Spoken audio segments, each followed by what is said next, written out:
Film. Go forth. Okay, what are we doing first? Okay, I'm Sarah. This is Taylor. We're gonna talk about nerdy things. So we're gonna do it in 7 minutes. So let's start. Okay. Start We're gonna start with The Flash.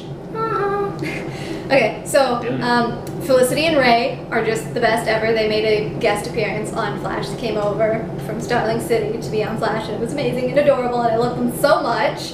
Yeah, what she said. Yeah. Iris is being a snot this week because, you know, apparently that's a thing she does now. They really like character regression in these shows.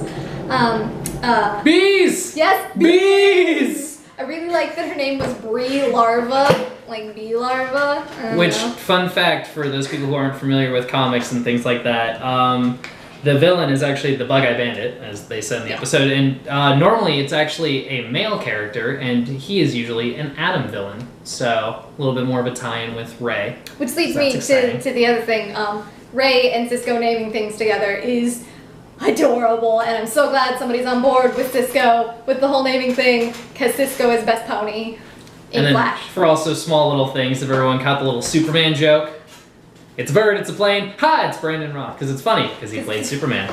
And then the billionaire reference, for those of you who, you know, enjoy a little Bruce Wayne in your evening coffee. I don't know, that line didn't work out as well as I wanted it to, okay. but whatever. I get it, I got you. It was there. I got you. I'm on this page with you. Thank you. So, so that's a little there. So we're going to talk about Agents of S.H.I.E.L.D. now. Agents. Yeah, it's the best possible outcome for the story they were going to tell for why May is called the Cavalry. I really like what they did.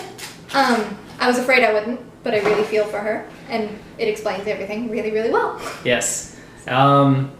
Yeah, and then I had a moment.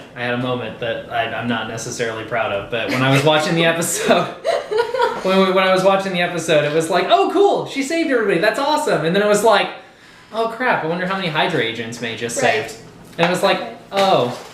Now her sacrifice. So it was a little sad. But the thing that I really want to like kind of talk about a little bit is why is it that suddenly Skye just like doubts S.H.I.E.L.D.? Like, I get the whole incident where she doesn't know the whole thing with like the real S.H.I.E.L.D. and all that stuff, but why is suddenly she just like, I don't trust any of them?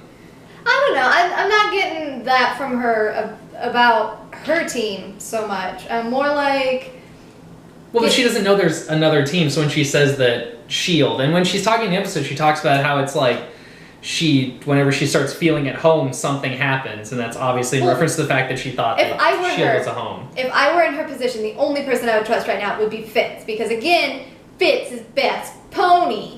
Just the best, because he's the only one who, when he realized she was changed, stood by her. Gemma, Bobby, Mac, everybody, even Coulson and May, were afraid of her when they realized she had changed, and Fitz was the only one that said, no, this is still Skye. This is my friend, I'm going to protect her. So right now, I wouldn't exactly trust them. I'd probably be alright with Coulson and like want to trust Coulson, but as far as trusting everybody else, I would worry about it because they did in fact lock her up when there was another way, whether they knew it or not. I could see that. It was just something that struck me as odd. To like in the very beginning of the episode just be like, hey, S.H.I.E.L.D., I don't like them anymore. All of a sudden it's like, okay.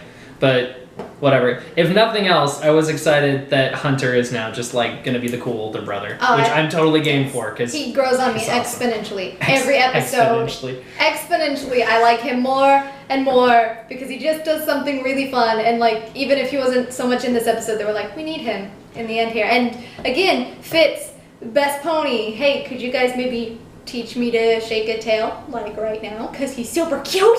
Yes. Obviously, got to save him from the bathroom. Yeah, obviously. Okay. Great faucet too new. On to Arrow. We've got 3 minutes. Okay, Arrow. This episode. Arrow. The thing I can say about this that kind of sums it up is it was disappointing. It was a lot of action. A lot of things happened, but there was what you like to call the Quinn Fabray effect.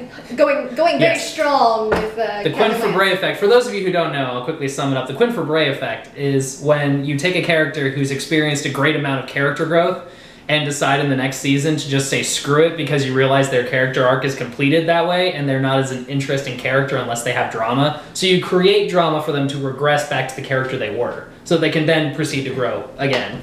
In the same path that they took before, so that you can cancel that again. For those of you who aren't familiar with Glee, it's also lovingly known as the once principle. So, yeah, everything they've done with like Regina, Emma, Mr. Gold. All just regressed to last season. Yeah, just a lot of things happen. They just threw so much stuff at you, like, oh, Roy's dead. Oh, JK, it's Thea. Also, spoilers. Nailed it. Declared spoiler alerts. I'm sorry if that got anybody. I will say though, I totally called this like a couple months ago. I felt really proud of myself because Thea was being trained in the way of the sword by Malcolm, John Barrowman. I love him so much. But anyways, she's being trained, and I was wondering who she could possibly become. Why is she being trained? And then I was like, oh my gosh, Roy is Arsenal. That means Thea's probably going to become Cheshire, the assassin who Arsenal has a thing with. And I was like, but Thea doesn't have that bloodthirst in her. And I think this is their way of giving her the bloodthirst. Because in the preview it said that the waters, the healing waters that Ra's al Ghul has, affect your soul as well when they rejuvenate you. So maybe it'll, I don't know, maybe it'll change her and she'll be more evil or something. I don't know. But this is what I'm calling. I think she's going to become Cheshire. I don't know. Yeah, I'm totally on board with this. This sounds like a very, very plausible thing. You gotta find a way to fit her in there somehow. And there was like a moment where she was fighting with 2 swords. Yeah. That she looked really cool. But yeah, you always look cool when you're fighting with 2 swords. Yes. Okay. I think we've gone over 7 minutes, but we're gonna keep going. Let's talk about Daredevil, the one on Netflix. Oh, okay, cool. The one on Netflix that just came out, the series. I've only watched the first episode. See, I've only seen the first episode too, so we're kind of on the same page. So. Alright, I liked it. This is pretty much how I'm gonna sum it up.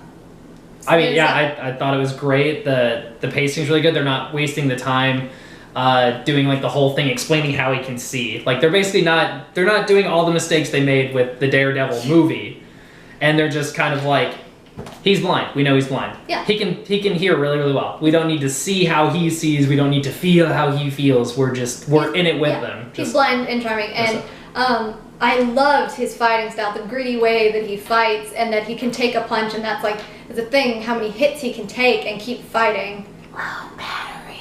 And it's not like a 1-2 knock out the bad guys, or he's not sitting there beating up like 5 or 6 guys. Like it's one-on-one brawls. And they're just going at it and wailing on each other, and it's real fighting. I mean, yes, there's the cool parts where he like is throwing pipes at people and doing really cool stuff and taking out like 4 guys at once. But skilled fighters, they're actually like brawling. It's really, really exciting. Anyways, I'm excited to see more of that, but we've only got the first episode of that for right now. So that's all we got right now. Hope you liked it. Yay!